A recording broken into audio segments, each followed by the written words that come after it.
جاده در کل کابل هست و مطمئنا همگی از این مسیر حتما چند بار رفت آمد کردن، چون که بخش های مرکزی شهر کابل از دوستان چهارراه شهید، تیمنی، لوچر، خود میدان، مکرویان ها و همش دیگه راه دار هم به طرف پروژه تیمنی میشه. این بین هم دیگه سرک میدان است که در تصویر دیگه بیننده هست. دوستان دیگه ماشین پخت تکانی هست، ماشین پخت تکانی عصر جدید. مهتاب پلازای کابل دیده میشه و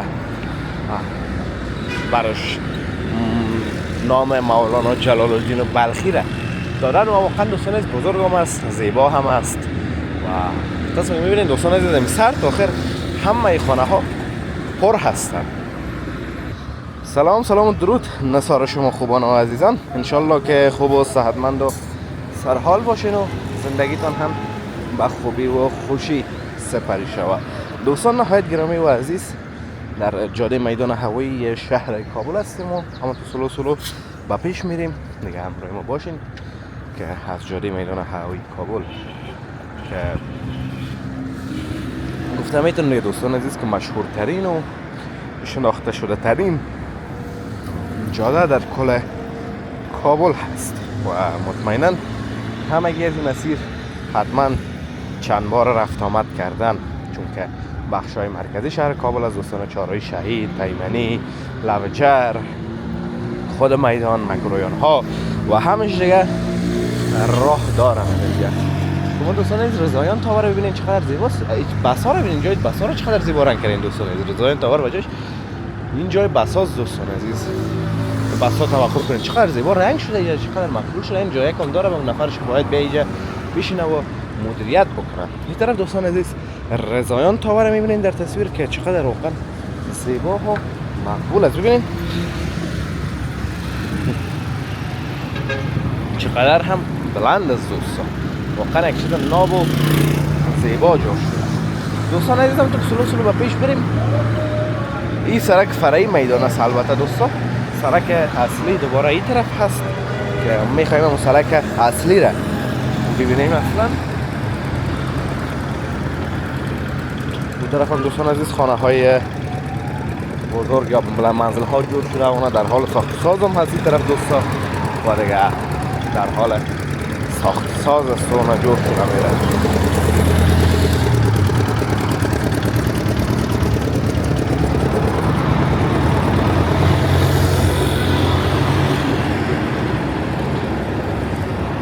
تک پلازا هست یکی دوستان عزیز وسطی، دیگه رژه نامشون نتیجه معلوم نمیشه. این طرف دوستان عزیز مربوط هتل پروان میشه دیگه، مربوط خوجا بغرا البته دوستان. و اون طرف هم مربوط پروژه تیمنی میشه که پروژه تیمنی را روز گذشته دوستان در تصویر دیده میشه. دوستان عزیز سرکای سی طرف خوجا بغرا شهر کابل میره. این طرف هم طرف پروژه تیمنی میشه. این بین هم دیگه سرک میدان است که در تصویر دیگه بیننده هست. دوستان دیگه ماشین پخت تکانی هست، ماشین پخت تکانی عصر جدید. مهتاب پلازا رو ببینید دوستان دیگه چقدر کهنه شده واقعا و چقدر با بازسازی ضرورت داره. خوب جای کم است، خوب خانه کم است، اما اگه بازسازی کنیش یک ذره بسیار زیباتر و مقبولتر میشه. این طرف هم پلازای دیگر رو ببینید دوستان عزیز در سر مواتش سوزی و انفجار دیگه این تو خراب شد و تا حالا دیگه ترمیمش نکردن.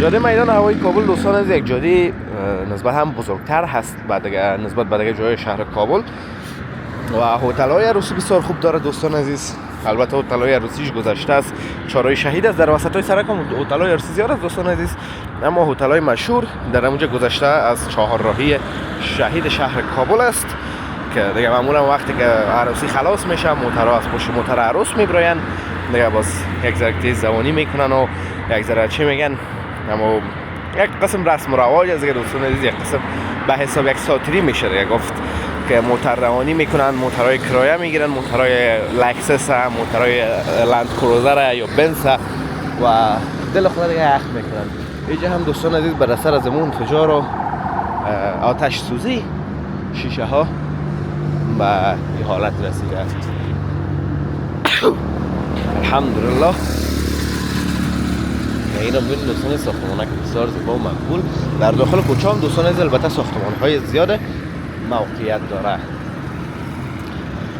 باز دوستان عزیز از عروسی که میبراین دیگه دمی سرک میدان چون هم جاده طولانی تر هست و هم آزادتر هست و شب هم قدر کس نمی باشه دیگه باز یک ذره دل خدا سر موتر یخ میکنن و یک ذره به سرعت میرن دیگه. مطمئنا همگی ما شما دوستان عزیز این تجربه ها را داریم و همگی ما عروسی ها و حرفا را از سر گذشتاندیم.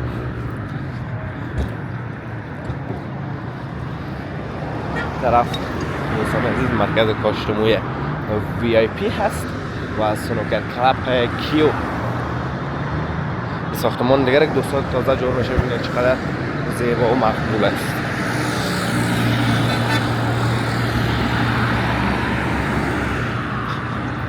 ببینید چقدر زیبا جور شده دوستان، چقدر مقبول.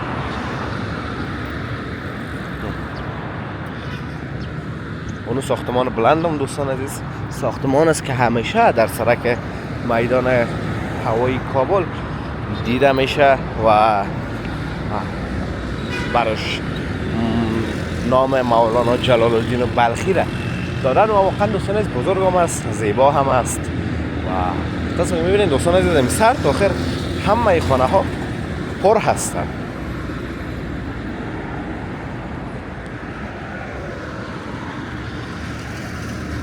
این طرف خوب یک فضاوک داره دوستا و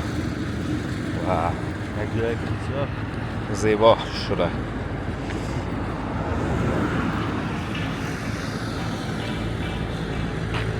ما که دوباره این طرف بریم